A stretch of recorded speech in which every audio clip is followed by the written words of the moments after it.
प्राचीन काल की बात है। हिमालय की तलहटी में बसा शिवपुर नामक एक छोटा सा नगर था। नगर के लोग शांत, सरल और ईमानदार थे। वहां के लोग मानते थे कि जो भी कर्म किया जाए उसका फल अवश्य मिलता है, अच्छा हो या बुरा। लेकिन इस नगर में एक व्यक्ति था जो इस सत्य को नहीं मानता था। उसका नाम था धनपाल। धनपाल बहुत अमीर था। उसके पास कई खेत, हवेलियां, सोना चांदी और नौकर चाकर थे। लेकिन दिल से वह कठोर, लालची और घमंडी था। उसकी आदत थी कि गरीबों से ऊंचा ब्याज वसूलता, मजदूरों को उनका पूरा मेहनताना नहीं देता और झूठे बहाने से दूसरों की जमीन हड़प लेता। वह हंसते हुए कहता, अरे भाई, यह सब भाग्य का खेल है। जो गरीब है वह गरीब ही रहेगा और जो अमीर है वह अमीर। कर्म धर्म की बातें बस पंडितों का धंधा है।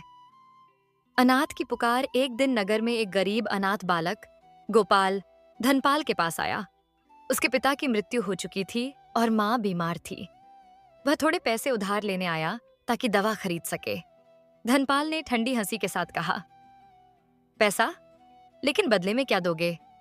तुम्हारे पास तो गिरवी रखने को कुछ है नहीं। गोपाल ने हाथ जोड़कर कहा, मालिक, जैसे ही मैं बड़ा होकर कमाऊंगा लौटा दूंगा। मां की जान बच जाएगी।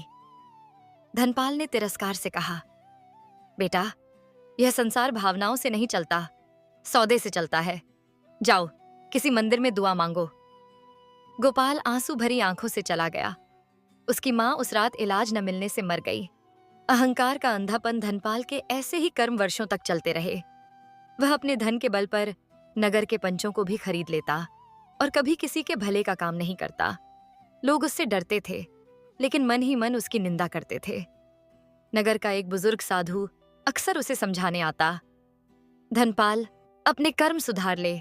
धन तो नश्वर है, लेकिन कर्मों का हिसाब हर हाल में होगा। धनपाल हंसकर कहता, बाबा, यह सब डराने की बातें हैं। मैंने देखा है, बुरे लोग मजे में जीते हैं और अच्छे लोग भूखे मरते हैं। भाग्य का पहिया घूमता है, समय बीता। एक साल शिवपुर में भयंकर सूखा पड़ा। खेत सूख गए, अनाज की कीमत आसमान छूने लगी। धनपाल ने अपने गोदाम के दरवाजे बंद कर दिए और अनाज ऊंचे दामों में बेचना शुरू कर दिया। लोग भूखे मरने लगे, लेकिन उसे परवाह नहीं थी।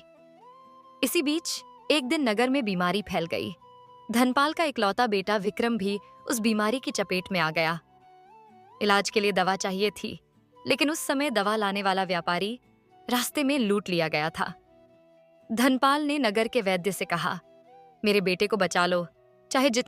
वैद्य ने दुखी होकर कहा, धनपाल, दवा मेरे पास होती तो मैं जरूर देता, लेकिन तुम्हारे कर्मों ने तुम्हें अकेला कर दिया है। जिसने पूरे नगर को भूखा रखा, उसे आज नगर का कोई मददगार नहीं मिला। कुछ ही दिनों में विक्रम ने दम तोड़ दिया। गरीबी और अपमान बेटे की मौत के बाद धनपाल का दिल टूट गया, लेकिन अहंकार अब भी जिंदा था। पर भाग्य का खेल यहीं नहीं रुका। अगले वर्ष उसकी फसल पूरी तरह बर्बाद हो गई। उसके व्यापार में घाटा हुआ और कर्ज बढ़ता चला गया। जिन लोगों से वह पहले ब्याज लेता था, अब वही उससे अपना पुराना हिसाब चुकाने लगे। धनपाल ने अपनी हवेली, खेत, यहां तक कि गहने भी बेच डाले। कुछ सालों में जो कभी नगर का सबसे अमीर आदमी था, वह भिखारी बनकर गलियों में घूमने लगा। लोग उसे देखकर कहते, देखो, ये वही है जिसने हमारे बच्चों को भूखा रखा था। सच्चाई से सामना एक दिन भूख से बेहाल धनपाल मंदिर के बाहर बैठा था। उसी समय वहां एक आदमी आया और उसे रोटी दी। धनपाल ने ऊपर देखा।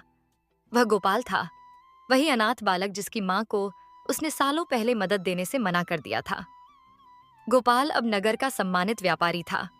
उसने मुस्कुराकर कहा, मालिक, यह रोटी ले लीजिए। पेट की भूख तो मैं मिटा सकता हूं, लेकिन जीवन के कर्मों का फल तो आपको ही भोगना होगा। धनपाल की आंखों में आंसू आ गए। वह कांपती आवाज में बोला, गोपाल, मैं अब समझ गया हूं, जो हम बोते हैं वही काटते हैं। मैंने लालच और निर्दयता के बीज बोए और आज वही फल मुझे मिला। प्रायश्चित उस दिन से धनपाल ने तय किया कि जो भी जीवन बाकी है वह दूसरों की सेवा में लगाएगा। वह मंदिर में सफाई करता, अनाथ बच्चों को शिक्षा दिलवाता और बीमारों की सेवा करता। धीरे धीरे लोग उसे माफ करने लगे। मृत्यु से पहले धनपाल ने गोपाल से कहा, कर्म का फल देर से मिलता है, लेकिन पक्का मिलता है।